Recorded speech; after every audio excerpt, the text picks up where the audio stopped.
এই, আপনার সাহস কিভাবে হলো এই অফিসে আসার? আপনি আসলেন কিভাবে স্কুলে? উমা স্যার, আপনি এগুলো কি বলতেছেন? এই স্কুলে আসতে গেলে কি আবার সাহস লাগে নাকি? আমি তো জানি এই স্কুলে পড়তে গেলে অনেক টাকার দরকার, কিন্তু আমার কাছে তো টাকা আছে। আপনি কোন, আপনার যত টাকা লাগবে আপনি আমারে বলেন, আমি আমার ছেলেরে এই স্কুলেই পড়াইতে চাই। মহিলাটির কথা শুনে স্কুলের মাস্টার আবারও বলে উঠল, শোনেন, আপনি যাই বলেন না কেন, আপনার ছেলেকে আপনি স্কুলে অ্যাডমিশন করাতে পারবেন না।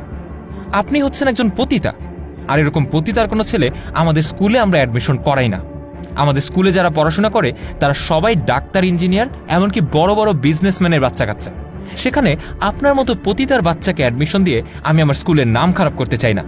ও আচ্ছা, এই স্কুলে যারা পড়ে সবাই বড় লোকের পোলাপাইন না, সবাই ডাক্তার, ইঞ্জিনিয়ারের পোলাপাইন, আর তাই আমগো মতো পতিতার পোলাপাইন এই স্কুলে পড়তে পারবো না? কেন, এই স্কুলের কোন দেয়ালে লেখা আছে স্যার যে পতিতাগো পোলাপাইন স্কুলে পড়তে পারবো না? শুনুন, এত কথা বাড়াবেন না। আমি বলছি পারবে না মানে পারবে না। স্যার, আপনার যত টাকা লাগে আমি আপনারে তত টাকাই দিব। আপনি আমার পোলাডারে স্কুলে ভর্তি করায় দেন। অনেক টাকার গরম, তাই না? আপনার এই টাকাগুলো আসলো কোত্থেকে? পাপ কাজ করেই তো টাকাগুলো নিয়ে এসেছেন, তাই না? আর শুনুন, আমাদের স্কুলে অ্যাডমিশন করাতে গেলে বাচ্চার বাবার পরিচয় লাগে।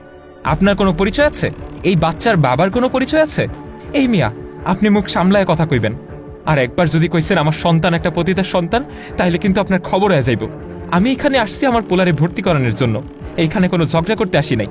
আর আপনি বারবার কেন কইতাছেন যে আমার পোলা পতিতার পোলা? আমার সন্তানের গায়ে কি লেখা আছে যে ও পতিতার ছেলে? উফ, আপনি না একটা কাজ করুন, একটা সরকারি স্কুলে নিয়ে যান, তারপর সেখানে আপনার ছেলেকে ভর্তি করিয়ে দিন। ওইখানে কারো পরিচয় লাগে না, আর ছেলের বাবার পরিচয় দিতে হবে না, জানতো? ওখানে গেলে খুব সুন্দরভাবেই সে পড়াশোনা করতে পারবে। আর এটা একটা ইন্টারন্যাশনাল স্কুল, এখানে যে কারো সন্তান পড়াশোনা করতে পারে না।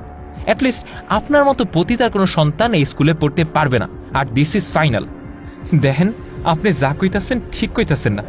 আপনি জানেন আমি একজন পতিতা, কিন্তু আমার সন্তান কি দোষ করছে? ও তো কোনো দোষ করে নাই। ও তো এইটা পর্যন্ত জানে না যে আমি কি করি। ও জানে ওর মায় মানুষের বাসায় কাজ করে। শোনেন স্যার, আমি কিন্তু অনেক টাকা ইনকাম করি।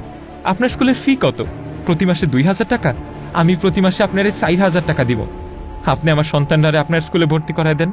আমি তো একজন মা, আমার সন্তানের জন্য তো আমার খারাপ লাগে। আমি চাই আমার সন্তান আমার মতো খারাপ পথে না যাক। আমার সন্তান একটা সমাজে প্রতিষ্ঠিত হোক, মানুষ ওরে সম্মান করুক। আমি চাই না মানুষজন ওরে কইব যে ওই যে পতিতার পোলা যায়। উফ, আপনি আপনার ছেলেকে অ্যাডমিশন করাতে চান, তাই তো? ওকে ফাইন, আমি অ্যাডমিশন করিয়ে নিলাম। আপনার সন্তান অনেক বড়ও হয়ে গেল, সে সমাজে অনেক বড় প্রতিষ্ঠিতও হলো। কিন্তু তারপর কি হবে? আপনার বাচ্চার পিঠে তো সেই ছাপটা লেগেই থাকবে যে সে একটা পতিতার সন্তান। এবার মহিলা কাতর কণ্ঠে বলে, কেন ভাই, মানুষের পিছে কেন লেগে থাকবো? হয়তো প্রতিষ্ঠিত হইব, পড়াশোনা কইরা মানুষের মতো মানুষ হইব। ভাই, আপনার কাছে আমি হাত জোর কইরা কইতাছি, আপনি আমার সন্তানের ভবিষ্যৎটা নষ্ট করেন না ভাই। উফ, আপনি কিন্তু মেজাজ খারাপ করে দিচ্ছেন। আপনি কি এখন চুপচাপ বের হবেন, নাকি আমি দারোয়ান ডেকে আপনাকে ঘাট ধরে বের করে দেব? এবার মহিলা হঠাৎ করে রেগে যায় আর রাগান্বিত কণ্ঠেই বলতে থাকে, আরে এই, তোর সাথে আমি অনেকক্ষণ ভদ্রভাবে কথা কইছি, তুই কি কইলি? আমি পতিতা, তাই না? এই, আজকে আমি পতিতা কেন হয়েছি জানোস? এই জায়গায় কেন আইছি? তোগো মতো কিছু অমানুষ এইসব সুইটকোট পইরা এখন ভদ্র সস্তাছোস, তাই না? অনেক সোসাইটি দেখাইতাছোস। এই, তোগো সমাজে তোরা ভদ্রতা দেখাস, আর আমগো মতো পাড়ায় তো তোরাই প্রতিদিন যাস। তোরা যদি না যাইতিস তাইলে আমরা কৈথিকা পতিতা হইতাম। আর আমরা কেমনে চলি? আমরা তো তোগো টাকাতেই চলি। তোরা আমাগো মতো মাইয়াগো কাছে যাস দেখাই আমরা আজকে পতিতা হইছি। আর আপনি কি কইলেন? হ্যাঁ, এই স্কুলে আমার পোলারে জায়গা দেওয়া যাইব না? আরে, আমি যদি এখন আপনারে কাপড় খুলে দেই, তাইলে আপনার মতো পুরুষ মানুষ আইসা আমারে জাপটায় ধরব। আপনি যদি কন আমার পোলার স্কুলে ভর্তি করার জন্য আপনার সাথে সবকিছু করতে হইব, আমি তাইলে মা হইয়া আপনার সাথে সবকিছুই করুম। কি চুপ করে আছেন কেন? এখন কথা শেষ হয়ে গেছে না? আরে, আপনিও তো একটা পুরুষ মানুষ, আর পুরুষ মানুষ গো আমার খুব ভালো করে চেনা আছে। এবার স্কুলের হেডমাস্টার তার ভুলগুলো বুঝতে পারে। সে বলে ওঠে, আই এম রিয়েলি সরি। আসলে আমি ব্যাপারটা বুঝতে পারছি। মানে একটা ব্যাপার হলো কি, আমরা সামাজিক প্রত্যেকটা মানুষই একটা ভ্রান্ত ধারণা নিয়ে থাকি যে একজন পতিতা আর তার বাচ্চা কাচ্চার কোনো ভবিষ্যৎ থাকতে পারে না। আমরা ভাবি তার ভবিষ্যৎ ঠিক তার মায়ের মতোই হবে।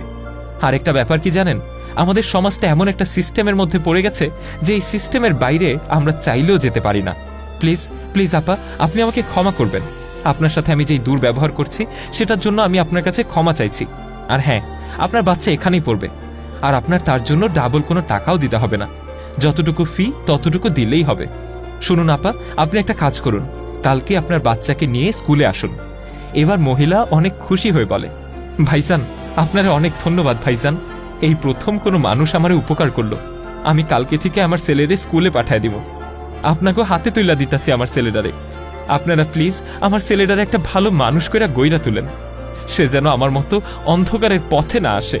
আর বিশ্বাস করেন, আমি আপনাকে স্কুলের আশেপাশেও কখনো আসুম না। যাই, আমার পোলাটার জন্য আপনারা দোয়া কইরেন।